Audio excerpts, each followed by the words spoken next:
ಇವತ್ತು ಇಂಥ ಸನ್ನಿವೇಶಗಳು ಸೃಷ್ಟಿಯಾಗಬಾರ್ದು, ಇಂಥ ಸಮಸ್ಯೆಗಳು ಬರಬಾರ್ದು.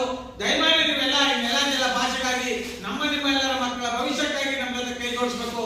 ಇದೇ ರೀತಿ ನಮ್ಮ ಜನಪರ ಕಾರ್ಯಕ್ರಮಗಳನ್ನ ವೀಕ್ಷಣೆ ಮಾಡಿದಂತ ನಮ್ಮ ಅರುಣ್ ಅವರು ಇವತ್ತು ಖುದ್ದು ನಮ್ಮ ಕಚೇರಿಗೆ ಬಂದು ಒಳ್ಳೆ ಕೆಲಸ ಮಾಡ್ತಾ ಇದ್ರ, ಒಳ್ಳೆ ಪ್ರಾಮಾಣಿಕವಾಗಿ ಹೋರಾಟ ಮಾಡ್ತಾ ಇದ್ರ.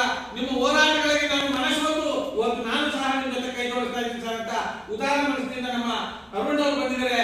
ಇವ್ರಿಗೂ ಸಹ ನಾಡದೇವತೆ ಜಗನ್ಮಾತೆ ಚಾಮುಂಡೇಶ್ವರಿ ಆಯುಷು ಆರೋಗ್ಯ ಭಾಗ್ಯವನ್ನು ಕೊಡಿ ಅಂತ ಹೇಳ್ತಾ ನಮ್ಮ ಕನ್ನಡಾಂಬೆ ಆಚರಣೆ ಹಾಕೋದ್ರ ಮೂಲಕ ಅವರನ್ನು ಸ್ವಾಗತಿಸ್ತಾ ಇದ್ದೇವೆ. ಜೈ ಕನ್ನಡಾಂಬೆಗೆ, ಜೈ ಕನ್ನಡ ಮಾತೆಗೆ, ಜಗನ್ಮಾತೆ ಚಾಮುಂಡೇಶ್ವರಿಗೆ, ನಾಲ್ವಡಿ ಕೃಷ್ಣರಾಜ ಒಡೆಯರಿಗೆ, ನಾಲ್ವಡಿ ಕೃಷ್ಣರಾಜ ಒಡೆಯರಿಗೆ ನಮಸ್ಕಾರ, ಧನ್ಯವಾದಗಳು. ರೆಡ್ ಬಟನ್ ನ ಒತ್ತಿ ಫ್ರೀ ಸಬ್ಸ್ಕ್ರೈಬ್ ಆಗಿ, ಆಮೇಲೆ ಬೆಲ್ ಮಾತ್ರ ಮರಿಬೇಡಿ.